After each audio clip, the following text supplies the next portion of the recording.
Welcome back to the Deep Dive. This is the show where we really try not to just scratch the surface. We go all the way to the core. Exactly. And today, you have handed us a stack of sources on a figure who, well, he's less an artist and more of a geological force in American music, Ray Charles. It's a joy to tackle this material. We have documentation here covering a career that just seamlessly blended and ultimately revolutionized so many genres. R&B, soul, blues. Gospel, country, jazz, rock and roll. He didn't just borrow from them, he was actively synthesizing them.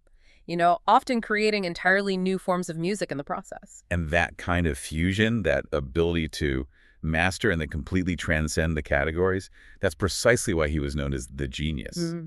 And the sources, they remind us this wasn't just some title given by fans. This came from Frank Sinatra, The chairman of the board himself. who called Ray Charles the only true genius in showbiz. That is just the highest possible praise from a major contemporary. I mean, someone who really understood arranging and performance at that level. But it's also interesting that Charles himself, despite that huge nickname, he preferred something a bit more grounded. Yeah, among his peers, he was Brother Ray. Brother Ray. Okay, let's unpack this. Our mission for this deep dive is to follow the entire arc of this incredible life. It's a huge one. We need to trace his journey from these profound childhood tragedies and his deep formal classical training, which I think is a detail a lot of people overlook. Absolutely. All the way to him revolutionizing soul music. But we also need to spend real time on the surprising business savvy he developed. Which was, frankly, revolutionary for a black musician fighting for control at that time. And then, we have to examine the complex, often volatile personal struggles, the addiction, the complicated family life that just ran parallel to all this soaring brilliance. It is truly a story where profound personal darkness and incredible creative light are just constantly informing one another. So to understand the drive, we have to start at the beginning. We absolutely have to start with the foundational trauma of his early years, as it's detailed in the source material. Ray Charles Robinson was born September 23, 1930, in Albany, Georgia. But his formative years were really spent in Greenville, Florida, in a deeply, deeply impoverished community. And his mother, Aretha Robinson, she worked as a laundress, just back-breaking labor. And this environment, these circumstances, they really set the stage for two monumental, life-altering events. The sources refer to them specifically as the two great tragedies of his life. Yeah, and the first happened when he was just a little boy, maybe 4 or 5 years old. His young brother, George. He drowned in their mother's laundry tub. And to witness something that unimaginable, that scene, that helplessness, it must have left a permanent searing mark on his psyche. It's hard to imagine moving past that. You can't. And then the second tragedy, a decade later, it stripped him of his only remaining anchor. The death of his mother in the spring of 1945. Charles was only 14 years old. And he was alone. He left school immediately after her funeral. I mean, that was it. The end of his childhood and the beginning of this relentless hustle. And running right alongside all of that was the loss of his sight. He began losing his vision around age 4 or 5, and by 7, he was completely blind. The sources say it was likely glaucoma. Right, and this is what necessitated his famous dark glasses, which became a trademark, but it also, it forced a fundamental shift in how he interacted with the entire world. But you have to acknowledge the incredible strength of his mother, Aretha, in those early years. Oh, absolutely. Despite being poor, uneducated, dealing with immense grief, she made sure he was never helpless because of his blindness. She taught him independence. And used community connections to get him into a specialized school. And that school was the crucible where the genius really began to take shape. The Florida School for the Deaf and the Blind in St. Augustine. He was there from 1937 to 1945. But even before that, you can trace the initial spark. Right. The sources are clear that his first instinctive attraction to music happened when he was about 3. At Wiley Pittman's Red Wing Cafe, Pittman saw the boy's curiosity and taught him the basics of boogie-woogie on this old, beat-up, upright piano. So that raw, rhythmic energy of the blues was his very first lesson. But the school provided the structure. This wasn't just a place for the visually impaired. It was, for all intents and purposes, an intensive, rigorous musical conservatory. And he didn't just learn piano. That was his main focus, but... No, he mastered the alto saxophone, the clarinet, the trumpet, and the organ.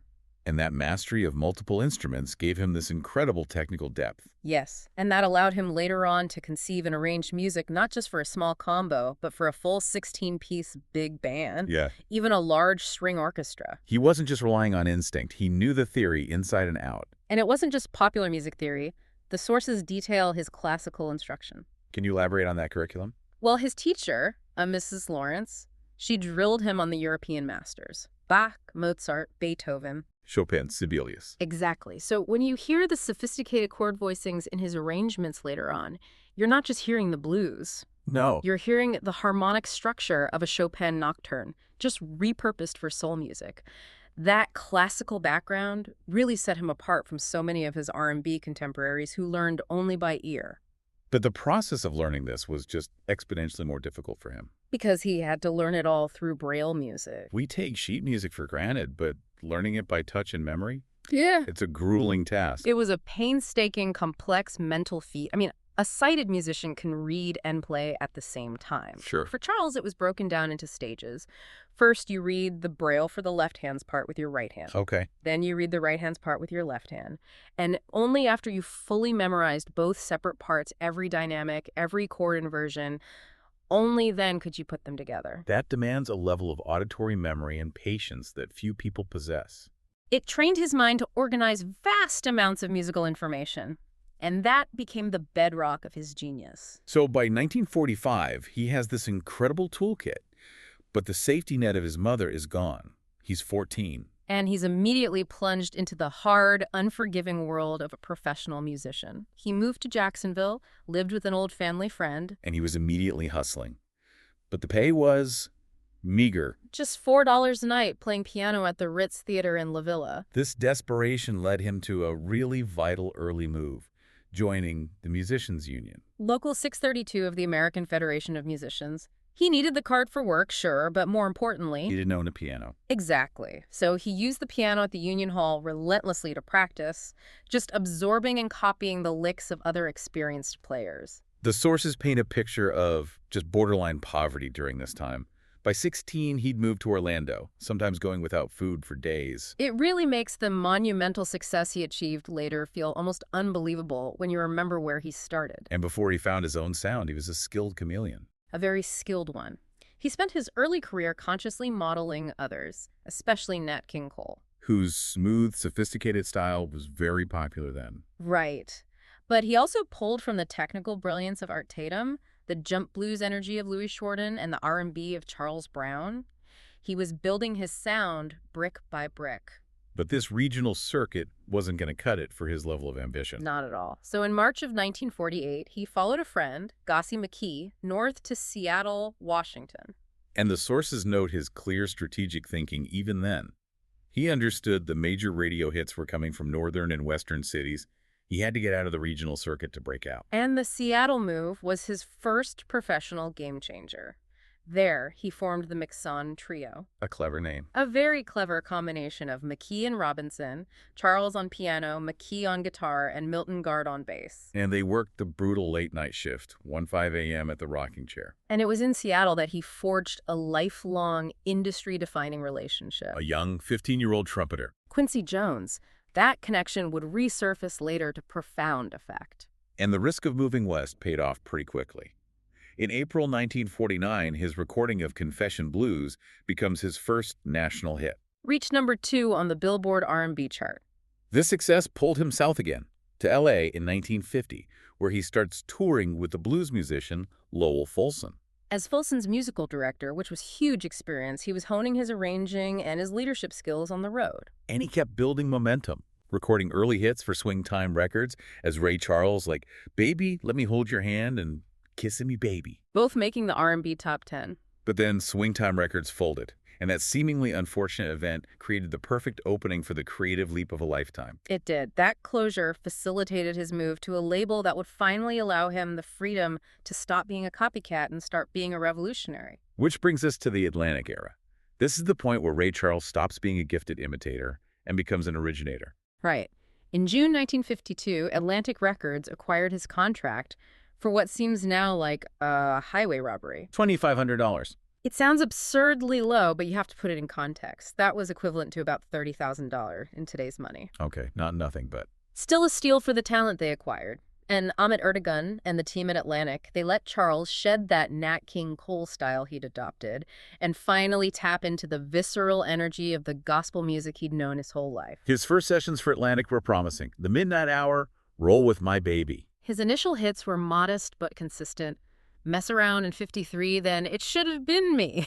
But then the true moment of fusion arrived. This is the moment documented in the sources where he consciously pioneered the soul music genre. He took four distinct elements: the harmonic sophistication of jazz, the raw emotion of the blues, the rhythmic drive of R&B, and crucially, the fervent, ecstatic vocal style and chord progressions of gospel. And just welded them together. Exactly. And the track that made this fusion explicit, that basically codified the sound of soul, was I've Got a Woman, recorded late in 1954. Was shot up to number 2 on the R&B chart. When you listen to that track, you hear the gospel call and response structure, but the lyrics are entirely secular. It's about a romantic relationship, not divine worship. And that substitution was the key. It created instant controversy. Oh, yeah. Charles later admitted that the song drew heavily from a gospel tune called It Must Be Jesus by the Southern Tones. This was seen as sacrilege by many in the church community. They felt he was profaning sacred sounds, but for the listener, it created this electrifying new sense of emotional honesty in popular music. And as his unique, powerful sound took hold, his recognition just soared. By the mid-50s, he transitioned from local clubs to major black entertainment centers like the Apollo Theater. And importantly, he started crossing over into larger, white-dominated venues. Carnegie Hall and the Newport Jazz Festival in 1958, where his first live album was recorded. That Newport performance cemented his status as a major force who could reach really diverse audiences. This elevated stage show also required an elevated backing presence. This is when he established the iconic female singing group, the Raelettes. He initially hired a group called the Cookies and quickly renamed them, turning them into this essential counterpoint to his vocal style. But the sources, they offer a complex layer of personal drama here. Yeah, one of the original Raelettes, Margie Hendricks, was involved in a long-term affair with Charles. She was the mother of his son, Charles Wayne Hendricks. And this entanglement of professional and personal life, it just added a volatile dimension. It eventually led to a dramatic argument and her firing in 1964. Her subsequent tragic death in 1973 really highlights the immense toll that high-pressure, hard-living lifestyle took on the people around him. The drama aside, everything culminated creatively at Atlantic with the release of a track that transcended all of his previous boundaries, what'd I say, in 1959. This single was the ultimate statement of the Atlantic era. It reached number 6 on the pop chart, his first true mainstream crossover, and hit number 1 on the R&B chart. And If I've Got a Woman, fused gospel and blues. When I say added even more complexity, it had gospel fervor, jazz improv, blues structure, and a distinctly Latin rhythm on the piano. The story of its creation is fantastic. He claimed he wrote it on the spot. Spontaneously, ran out of material during a late-night club performance in Pittsburgh, and just relied on pure improvisation with his band. It was a raw energy. So raw that it caused major problems, the call and response between Charles and the Raelettes. Many listeners interpreted it as overt sexual simulation. And some radio stations banned the song outright. But, as the sources show, the ban only amplified its appeal. It was a massive, generation-defining hit, despite the attempts to suppress it. It signaled that Ray Charles was ready to leave the R&B niche behind and just dominate the mainstream. And just before he made that monumental business leap, he began experimenting even further. Releasing his first country song, a cover of Hank Snow's I'm Moving On, and diving deep into instrumental jazz with albums like The Genius After Hours. The Atlantic era was a masterclass in creative experimentation fueled by freedom. A freedom, however, that was about to be dwarfed by a whole new level of control. And this brings us to what I think is the most insightful section of the material. The shift from musical genius to business genius. When Charles's contract with Atlantic expired in 1959, every major label was after him. But he made a choice that was almost unheard of for a black musician at the time. He signed with ABC-Paramount. Why ABC? They weren't the biggest name like Capitol or Columbia. And this is where the business acumen really shines through. He wasn't just chasing the biggest check, he was chasing control. And he secured a uniquely liberal contract. I mean, we're talking about a deal that guaranteed his financial future and artistic freedom in ways few black artists had ever achieved. Compare the standard deal of that era to what he negotiated, Let's talk numbers. The deal included a $50,000 annual advance. which in today's money is over $500,000, just guaranteed every year. Plus higher royalty rates than he had ever had. But you keep emphasizing the key nugget. The ownership of his masters. This is the single most important financial detail of his entire career. The master tapes. The master tapes. He secured the eventual ownership of them. Which, for anyone listening who doesn't know, that's everything. That's the whole game. Yeah. The master tape is the original definitive recording. Owning it means you control the sound, you control the licensing, you get the lion's share of the income forever. In 1959, this was an act of economic rebellion. It was a deal that effectively made Charles his own record label, just distributing through ABC. It gave him unprecedented financial independence. It's fascinating that this immense independence had an immediate and somewhat surprising effect on his art. The sources point out that after gaining this control, Charles largely stopped writing original songs. He became the world's greatest interpreter. He focused on creating these eclectic, brilliant arrangements of existing songs. The pressure to write and innovate was gone because the financial security was locked in. He could afford to indulge his interests. And his first album on the new label, Genius Plus Soul Jazz, was largely instrumental. Proving he could make choices based purely on what interested him, not what a label demanded. And that interpretation strategy paid off almost immediately. His first ABC hit in 1960 was Georgia on My Mind. That single was a national phenomenon. It earned him 4 Grammy Awards, including Best Male Vocal Performance in the pop category. And the song became so definitively his that in 1979, the state of Georgia officially adopted his version as their state song. And he showed up. He went down to the state legislature and performed it right there on the floor. He cemented his mainstream status by earning another Grammy that same year for Hit the Road Jack. And this contract allowed him to expand his ambitions dramatically. He transformed his small road band into a full 16-piece big band. All funded by the increased royalties from the ABC deal. He was a pioneer not just musically, but socioeconomically.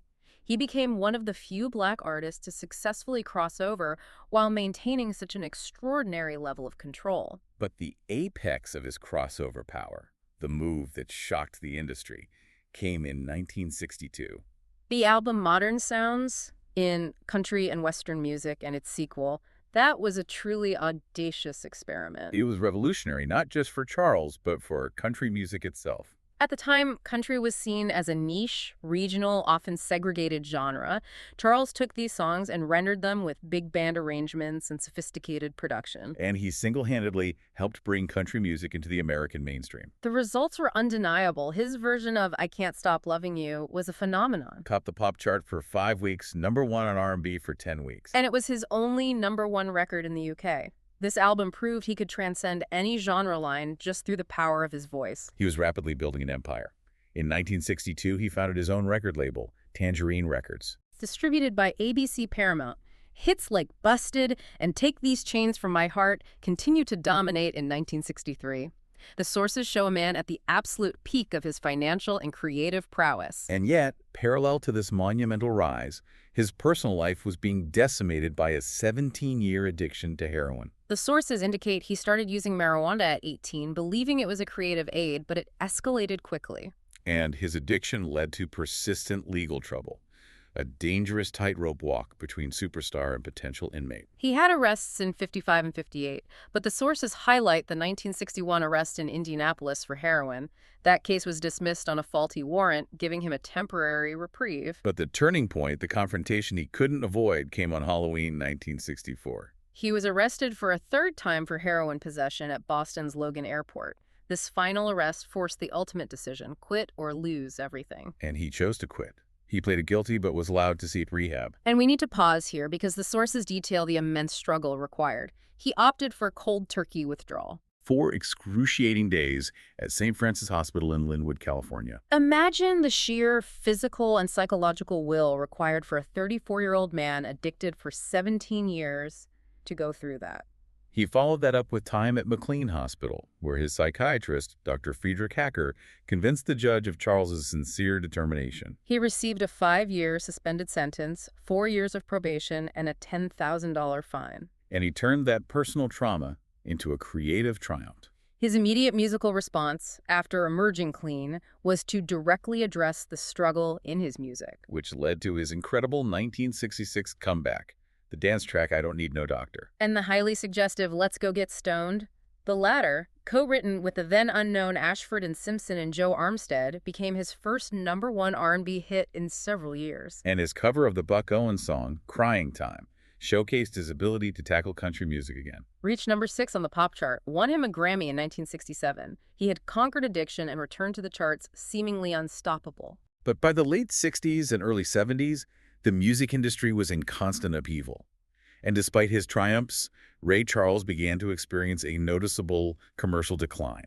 It was a confluence of factors. The radio landscape was shifting rapidly towards psychedelic rock, heavier R&B, the beginnings of funk. And Charles's musical direction recording pop standards, covering contemporary hits. That was a direct consequence of the financial security he'd gained. Right. Since he owned his masters, he didn't have to chase radio trends by writing new, innovative material. He could record what he wanted even if it diminished his chart appeal. That's the ultimate cost of freedom, isn't it? He sacrificed innovation in songwriting for the security of ownership. And the sources show this led to his music being less frequently played on the changing radio formats of the 70s. While his commercial dominance waned, though, his artistic work sometimes grew more socially progressive. His 1972 album, A Message from the People, is a prime example. It moved toward what was then known as progressive soul. Music that was more expansive, often with orchestral arrangements and socially conscious lyrics. Fitting right alongside artists like Curtis Mayfield. That album featured protest songs about poverty and civil rights, and most famously, his definitive gospel-infused version of America the Beautiful. It became an iconic, patriotic statement, though the sources point out that initially, his arrangement was highly criticized. So, he took the traditional ballad structure and transformed it into this dramatic, emotional, tempo-shifting gospel anthem. While many embraced it, traditionalists found the drastic restructuring of a classic song deeply unsettling. this period also forces us to grapple with his complex legacy regarding the civil rights movement. He was a supporter, but his actions sometimes placed him in direct conflict with prevailing activist sentiments. Let's look at the Augusta, Georgia incident in 1961 first. He was scheduled to perform at Bell Auditorium. And when he arrived, he learned the venue was strictly segregated. White audience members on the dance floor, black audience members relegated to the balcony. He immediately canceled the show. Which was a massive risk, both financially and professionally. He was sued for breach of contract, fined $757. But the sources highlight the impact of his principled stand. 2 years later, in 1963, he returned to the very same venue. And this time, he performed for a completely desegregated concert. He forced change through economic and artistic pressure. However, the complexity deepens with what the sources detail later. In 1981, Charles chose to perform at the Sun City Resort in apartheid South Africa, Directly defying the international boycott imposed by many artists and activists. This decision drew heavy, understandable criticism. How did he defend it, according to the sources? He defended it by insisting his purpose was integration. He claimed that when he performed, the audience, both black and white fans, would integrate for the duration of the show, showing a small, localized example of equality. So it's a moment that asks the listener to weigh the impact of principled local action against the necessity of broad political solidarity. Exactly. While it may reflect his personal commitment, it was deeply questioned by the global activist community who felt performing there legitimized the oppressive regime.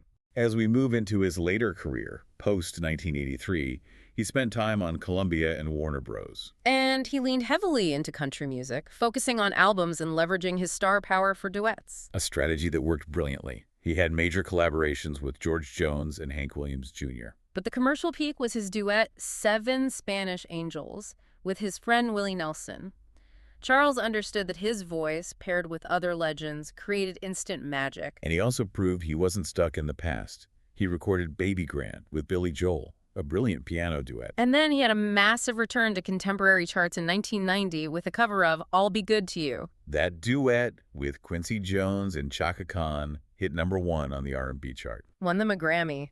Even in his 60s, Charles's voice was an undeniable force that could seamlessly transition from country to jazz to contemporary R&B, maintaining his relevance. His final years were marked by performance and accolades. He headlined the White House Correspondents' Association dinner in 2003. And his final public appearance in April 2004 was fittingly architectural, the dedication of his Los Angeles music studio as a historic landmark.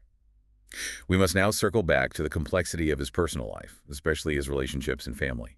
He was married twice. Briefly to Eileen Williams and then to Della Beatrice Howard from 1955 to 1977. Della, or B, raised their 3 sons.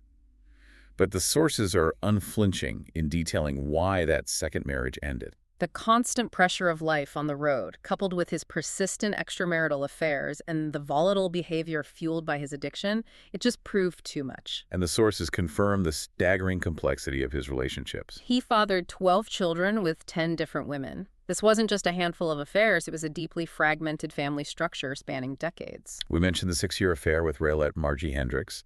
He also had a daughter, Sheila Ray Charles, who later became a noted singer-songwriter herself. Right. And the sources provide a final, poignant moment of closure and financial responsibility. In 2002, Charles, terminally ill, hosted a luncheon for his 12 children. 10 of whom attended. He announced that he had established $500,000 trusts for each of the 12, payable over 5 years. His final act to acknowledge and provide for his complicated, expansive legacy. Before we move on, let's indulge in that wonderful anecdote tied to his rehabilitation. It provides such a sharp contrast to the intensity of his life. His passion for chess. Exactly.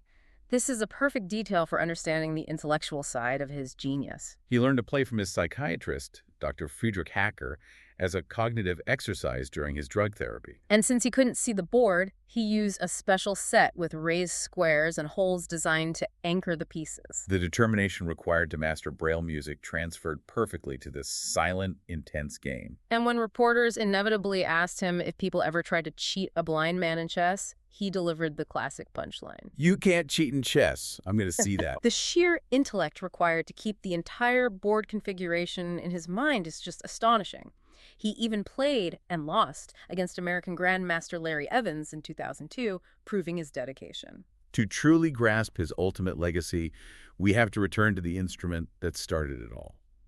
His voice. One of the most instantly recognizable and technically complex voices in American music history. Musicologist Henry Pleasance attempted to capture this complexity, describing Charles not just as a singer, but as a master of sounds. He elaborates that Charles commanded an extraordinary assortment of slurs, glides, turns, shrieks, wails, breaks, shouts, screams, and hollers. But crucially, Pleasance emphasized that all of this raw, visceral expression was wonderfully controlled. Disciplined by inspired musicianship. That distinction between raw expression and disciplined technique is the key to his genius. It's a voice that conveys such intense emotion that, as Pleasance put it, he can't just sing it, he has to cry out to you or shout to you. In tones eloquent of despair or exaltation. Technically, this is fascinating. He was often classified as a baritone, but his voice underwent what the sources call a transfiguration under stress when performing gospel or blues. This allowed him to sustain and sing intensely for long measures in the high tenor range, hitting notes like A, B flat, B, C. Even C sharp and D. Yeah. And for a listener who might not be technically versed, a baritone hitting C sharp and D is pushing far outside their comfortable range. The power and control required to deliver those notes, not as a thin falsetto, but with the full force of a tenor, is what gave his voice its unparalleled intensity. And its 3-octave range, including his falsetto extension. This style had an incalculable influence. John Pareles notes his direct impact on generational talents, like Aretha Franklin, Stevie Wonder, and Van Morrison. And the sources quote Billy Joel, who went so far as to say, "This may sound like sacrilege, but I think Ray Charles was more important than Elvis Presley." Wow. And a Rolling Stone editor, Joe Levy, cemented his historical importance by stating that Charles's mid-50s Atlantic hits didn't just influence soul. They mapped out everything that would happen to rock and roll and soul music in the years that followed. He provided the roadmap. That massive influence is reflected in the sheer volume of his honors. His Grammy tally is monumental. 17 total wins, including 5 posthumously, plus the prestigious Lifetime Achievement Award in 1987. He was recognized right at the outset of modern music history, inducted into the inaugural class of the Rock and Roll Hall of Fame in 1986. Alongside pioneers like Chuck Berry and James Brown, And demonstrating his absolute mastery of genre fusion, in 2022, he was posthumously inducted into the Country Music Hall of Fame. which made him only the third African-American inducted and the 13th person overall to hold membership in both the country and rock halls of fame. That achievement underscores that he wasn't a crossover artist. He was the center of the American musical landscape. Government honors were equally impressive. The Kennedy Center honors in '86, the National Medal of Arts in '93. And the patriotism of his music was given ultimate validation when President Barack Obama in 2016 called his unique, emotional version of America the Beautiful. The most patriotic piece of music ever performed. Beyond his performances, his charitable legacy lives on through the Ray Charles Foundation. Founded in 1986, initially focused on hearing disorders. Its mission remains centered on supporting research into hearing disorders and music education. And the foundation has been immensely philanthropic.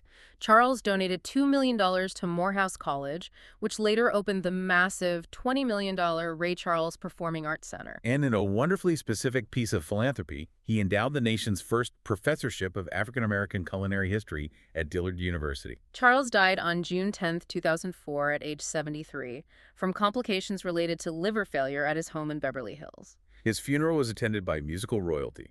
Tributes played by B.B. King, Stevie Wonder, Wynton Marsalis. And the final chapter of his career is one of the most successful posthumous stories in music history. His final album, Genius Loves Company, released just 2 months after his death, became a worldwide triumph. This album, all duets with major admirers like Norah Jones, Van Morrison, and Willie Nelson, was a massive commercial and critical success, It won an astounding 8 Grammy Awards at the 2005 ceremony. including the top prizes: Album of the Year and Record of the Year for Here We Go Again, his duet with Norah Jones, a magnificent final validation of Brother Ray's genius.